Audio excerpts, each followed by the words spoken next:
O trem parou na estação de São Joaquim, uma pequena cidade no interior de Santa Catarina, sob um céu cinzento e carregado.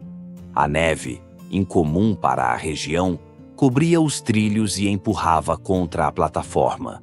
Ao descer do trem, senti o ar gelado e cortante, bem diferente do clima que eu estava acostumado. Tiago estava ao meu lado, puxando sua mochila e sorrindo, apesar do frio que já começava a atingir seu rosto de vermelho. Nós dois viemos para essa viagem com um objetivo simples: escapar da rotina, respirar o ar puro das montanhas e, quem sabe, ter uma experiência única.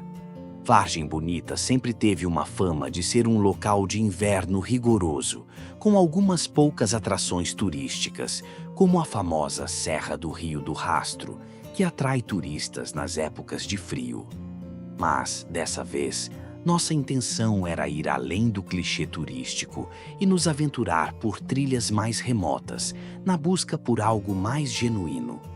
Nós pegamos um transporte até Vargem Bonita, uma pequena vila que ficava nas montanhas. A viagem foi curta, mas ao chegarmos, percebi que o lugar parecia isolado, com suas casas antigas, telhados inclinados e varandas de madeira cobertas por neve. O frio era tão intenso que até as árvores pareciam congeladas, com seus galhos pesados e dobrados pela neve acumulada. A cidade estava silenciosa, quase deserta, com poucas pessoas circulando pelas ruas. Era como se o tempo ali tivesse parado. Quando chegamos à pousada, Lucas e Rafael já nos esperavam. Eles estavam perto da entrada, altos e imponentes, e pareciam bem mais acostumados com o frio do que nós.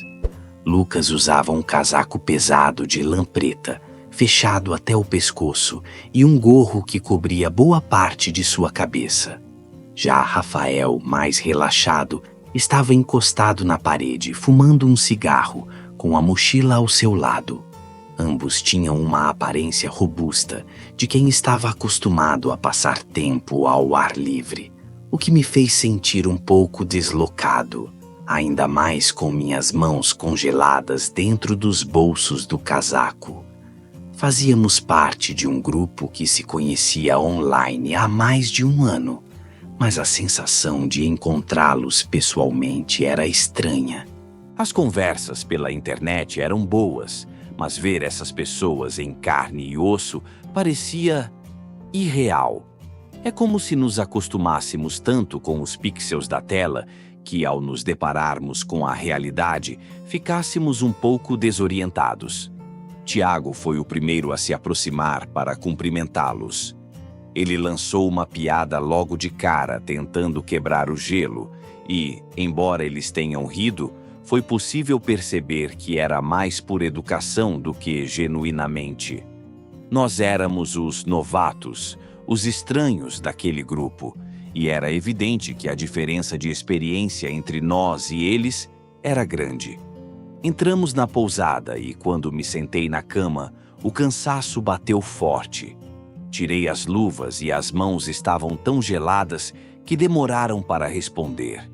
O clima definitivamente estava mais intenso do que eu imaginava. Olhei para fora da janela e vi o quanto a neve já cobria as ruas e os campos.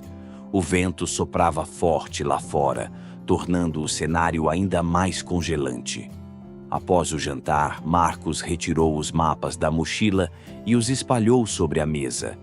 Albin se juntou a ele, e nós três ficamos ao redor, examinando o percurso. A trilha que escolheram passava pela base do Morro do Vento, uma montanha alta e isolada que era famosa por ser de difícil acesso.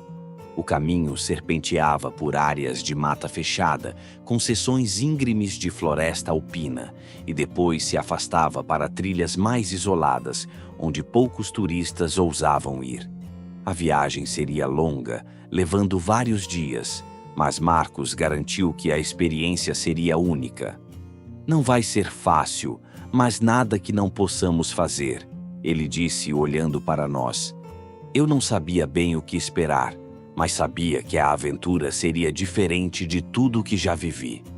De qualquer forma, ninguém parecia muito preocupado. A expectativa estava no ar e todos estavam animados para iniciar a jornada no dia seguinte. Antes de dormir, verificamos o equipamento mais uma vez. Jaquetas isoladas, camadas térmicas, crampons, que honestamente eu não sabia se realmente precisaríamos, sacos de dormir ultra leves, panelas dobráveis e refeições desidratadas. Todos nós tínhamos facas pequenas, práticas, para cortar cordas e preparar alimentos. A minha faca estava no bolso lateral da mochila, com metade do cabo envolvido em fita vermelha, para ser mais fácil de encontrar no escuro, caso fosse necessário. Na manhã seguinte, o céu estava coberto por uma fina camada de nuvens e o vento gelado cortava a pele, apesar das camadas extras de roupas. O clima estava mais frio do que esperávamos e eu sentia o ar entrando em meus pulmões como uma faca. Nós nos reunimos na pequena área de estacionamento da pousada, ajustando as mochilas e verificando o equipamento mais uma vez. O som das árvores balançando ao vento e o rangido do gelo nas folhas caídas eram os únicos ruídos que se ouviam, criando uma sensação de isolamento completo. Marcos olhou para o céu, consultou seu relógio e fez um gesto, sinalizando o começo da jornada. Eu dei uma última olhada em Tiago, que estava sorrindo de forma nervosa, provavelmente mais empolgado do que preparado. Ele nunca havia feito uma caminhada como essa antes e a leve tensão em seus ombros era visível. Nós começamos a trilha, saindo da vila e nos adentrando na floresta. O som da neve se esmagando sob os nossos pés era quase hipnótico.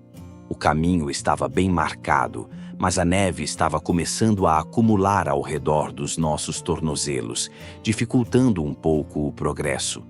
A paisagem era linda, mas também inquietante.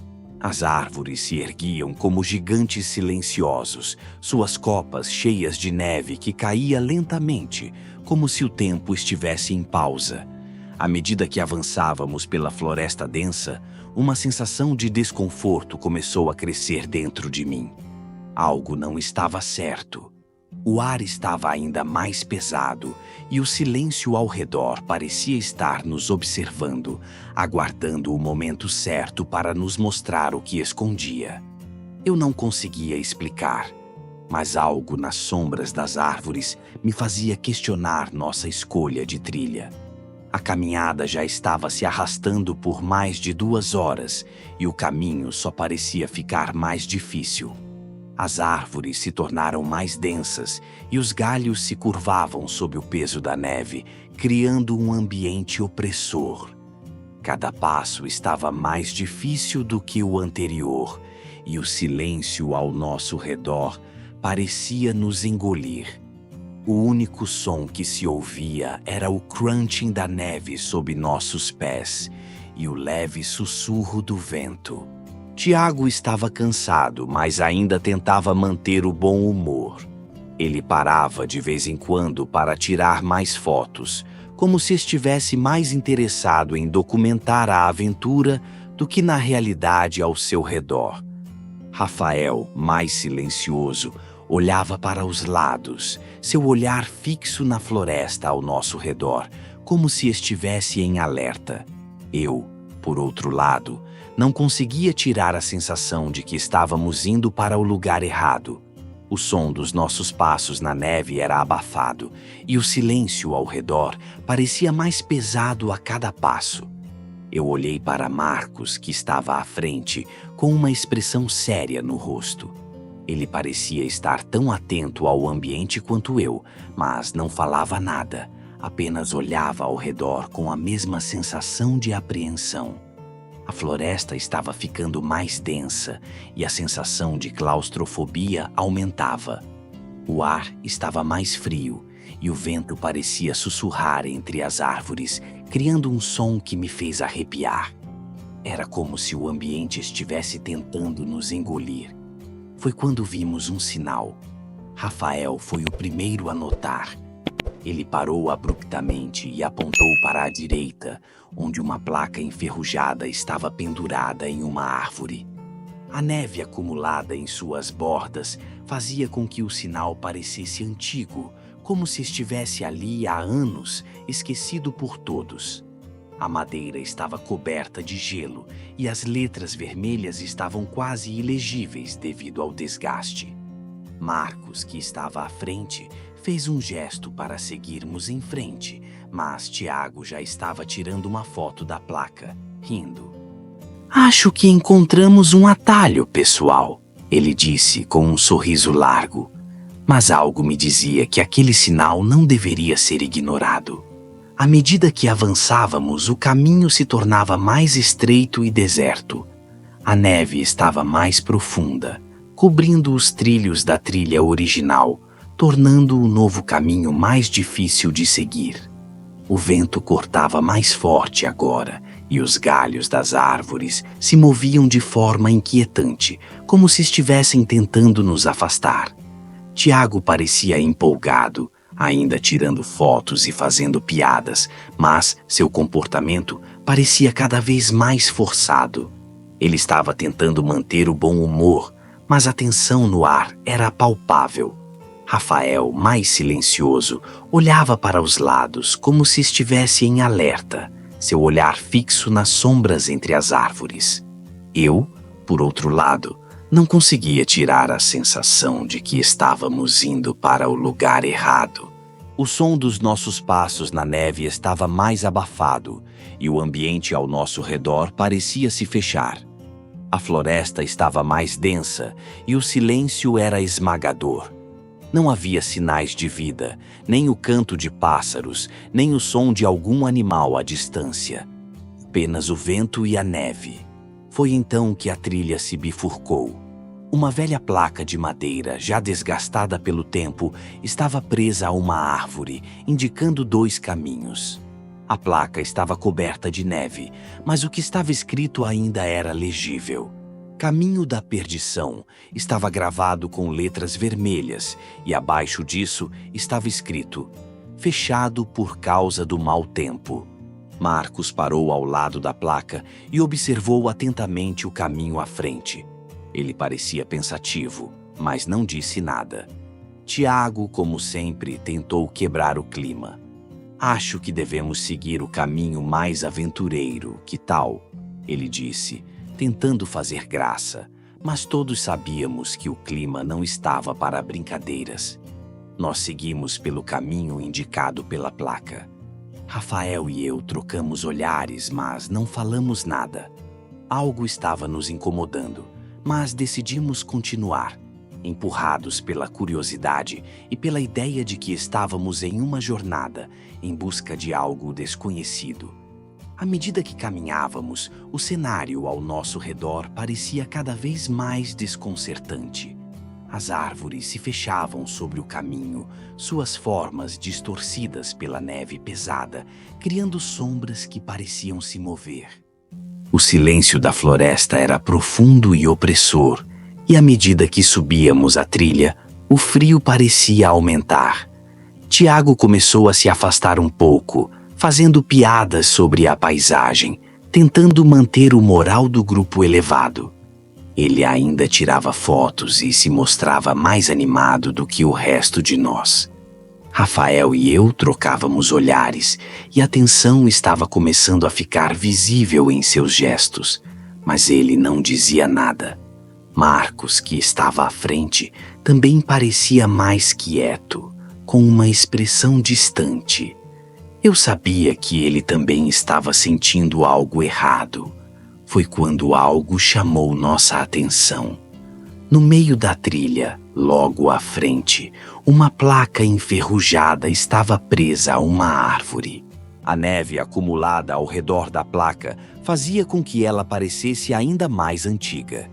Tiago foi o primeiro a notar, apontando para a placa com um sorriso no rosto.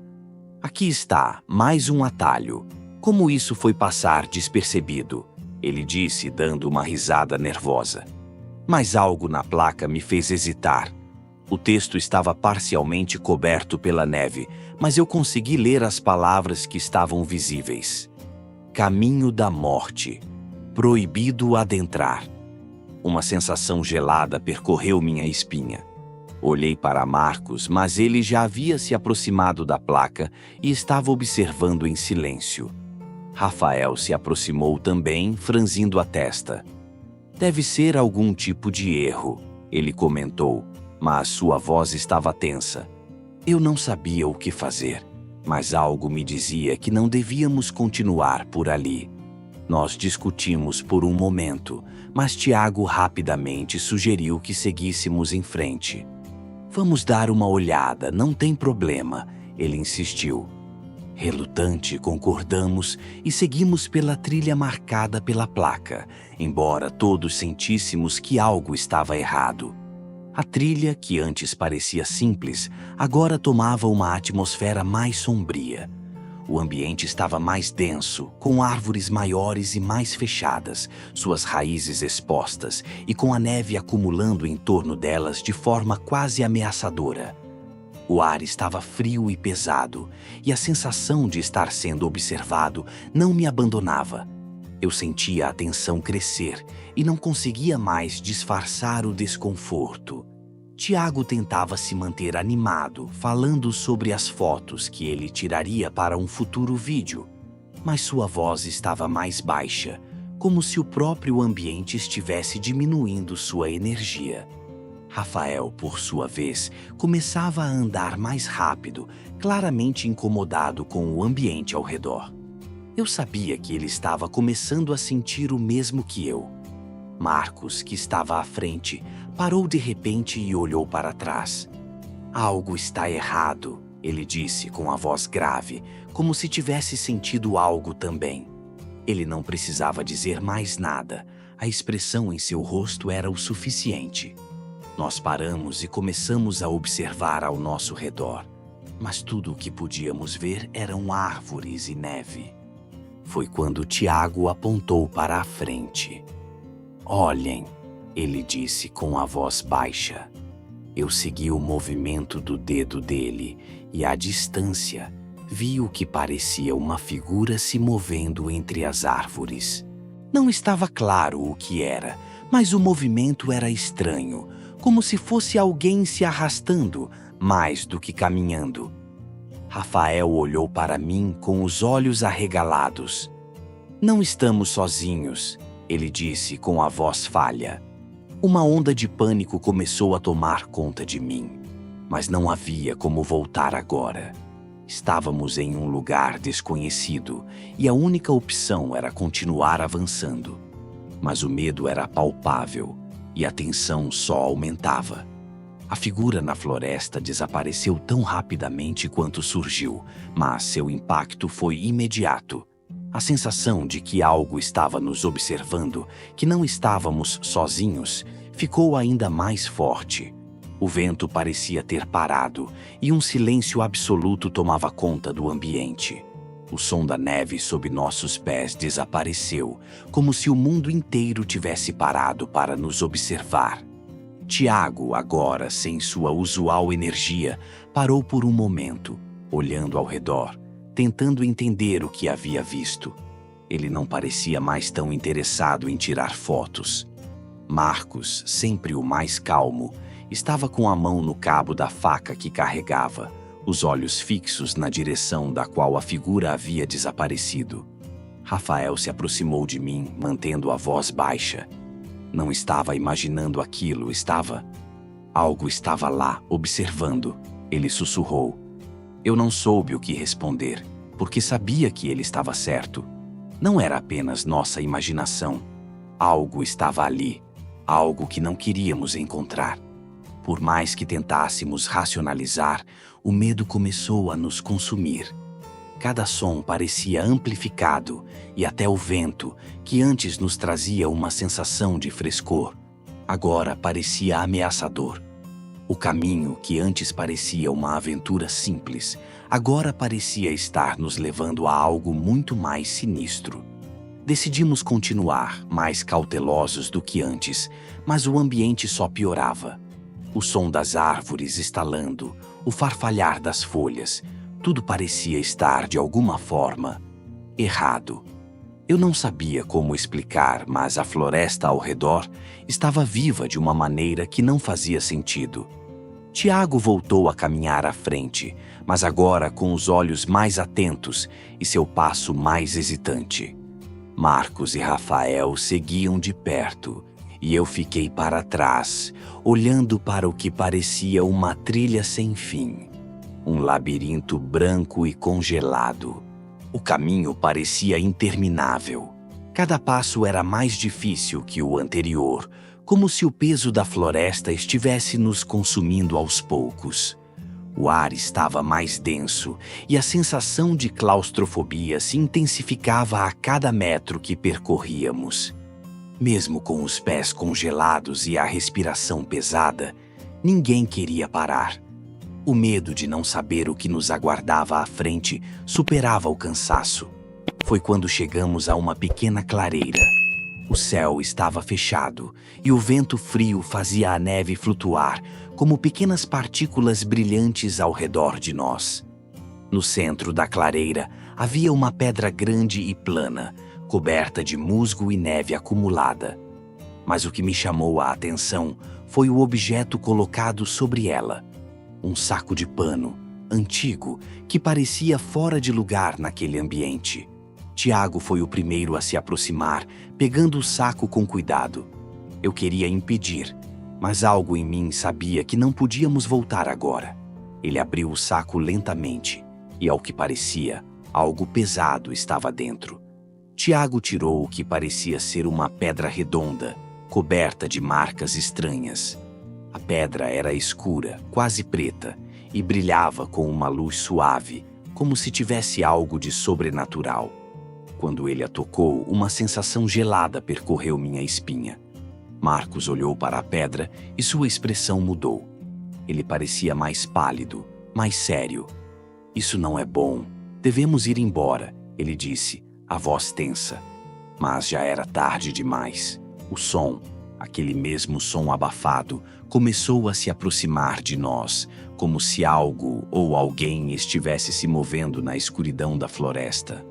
Eu olhei para os outros, e o medo em seus olhos era tão real quanto o meu. Não sabíamos o que estava acontecendo, mas uma coisa era certa: não estávamos sozinhos.